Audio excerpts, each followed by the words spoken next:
Não espere nada do sindicalismo oficial. O sindicalismo oficial foi uma criação fascista, visando o controle da classe trabalhadora e da sua organização.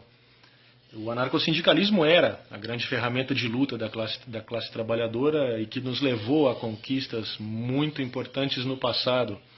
Ele se tornou pequeno não por seus próprios defeitos, mas pela repressão, por toda a perseguição que o governo ha praticado contra o anarcossindicalismo e contra os trabalhadores que estavam nessas organizações. Temos casos de deportações, campos de concentração no Brasil, como o caso de Domingos Passos, que foi enviado para um campo de concentração, além, é claro, do governo, que toma locais de sindicatos, bibliotecas e escolas dos anarcossindicatos, que não eram um espaço simplesmente de lutas momentâneas, de lutas salariais, por exemplo. Era também um espaço de educação da classe trabalhadora. O sindicato, de maneira geral, deve ser um sindicato que eduque a classe trabalhadora. Por exemplo, as nossas lutas de hoje, as nossas lutas por pequenas reivindicações, não são um fim em si. Essas reivindicações são uma forma de exercitar, uma forma de treinar, de praticar a autogestão, as assembleias, para que as pessoas já tenham a prática, para que os companheiros e companheiras já estejam cientes de que, buscando consenso, não houve um consenso, vamos discutir, então vamos ao voto, o voto é a última instância. Dessa maneira, se está praticando a democracia direta desde o sindicato. É uma maneira de educar, é uma maneira de que a classe trabalhadora tome as rédeas do seu futuro e não esteja refém de líderes sindicais e de centrais sindicais que são nada mais, nada menos do que o braço de um partido político.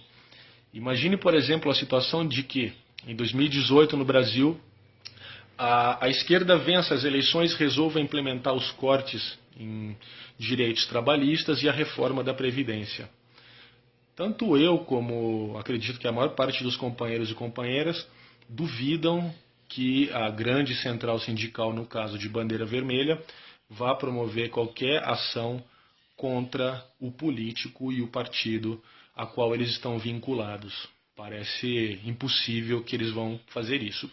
Portanto, o sindicalismo não pode estar vinculado a partidos políticos. O sindicalismo é uma ferramenta econômica de defesa da classe trabalhadora. O sindicalismo deve servir como espaço de educação para lutas e ter um fim, uma finalidade clara, que é, no caso, o comunismo anarquista, não é? Portanto, não espere nada de centrais sindicais oficiais. Essas centrais sindicais oficiais são criações fascistas, no Brasil por Vargas, copiando lá a Carta del Lavoro de Mussolini. Outro caso específico é da Argentina, com Perón, que também ha copiado a Carta del Lavoro de Mussolini, e assim ha semeado a desorganização entre a classe trabalhadora, que hoje nutre um completo asco pelo sindicalismo e pelos profissionais sindicais, e com toda razão, já que os profissionais sindicais são parasitas que, de todas as formas, vivem às custas do nosso trabalho e não estão desenvolvendo a organização da classe trabalhadora.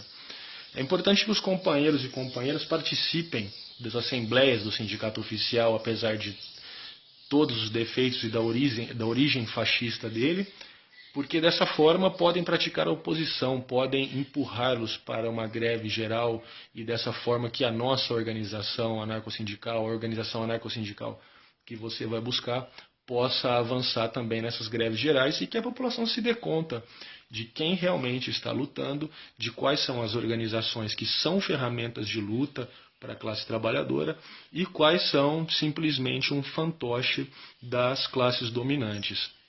Portanto, lute, se organize com seus companheiros de trabalho, não espere nada das centrais sindicais oficiais, porque de fato elas não nos representam e jamais vão nos representar, ninguém pode nos representar. Quem pode representar é você mesmo, se organizando e mantendo princípios de máxima horizontalidade, apoio mútuo e federalismo dentro de um sindicato autônomo, um sindicato que realmente possa pôr patrões e governantes de joelhos, que busque realmente a emancipação da classe trabalhadora. Esse é o objetivo do sindicalismo. O sindicalismo não pode se deter em pequenas reivindicações, sejam de aumentos salariais ou do que for, porque os aumentos salariais, por exemplo, nós sabemos que são corroídos pela inflação. Então, uma reposição é óbvio que é justa e que deve ser feita, mas o sindicalismo não pode se deter nessas pequenas reivindicações. O sindicalismo deve, sim, ter uma finalidade e deve buscar um fim, no caso dos anarcossindicatos, o comunismo anárquico. Um ponto interessante é que os anarcossindicatos não são espaços exclusivos de anarquistas, longe disso, são espaços de trabalhadores e trabalhadoras que seguem os princípios do anarcossindicalismo, os princípios do sindicalismo revolucionário. Esses espaços não são grupos específicos para anarquistas, não são grupos ideológicos, são grupos de defesa econômica, que seguem os princípios do anarquismo, de horizontalidade, de apoio mútuo e do federalismo, para que o sindicato seja, sim, uma ferramenta de luta. Então pressione o sindicato oficial, já que ele existe, nós precisamos denunciá-lo, é necessário que tenhamos claro que eles não são nossos aliados e que nós busquemos nossas próprias formas de organização visando nossa defesa. Saúde e anarquia é nós.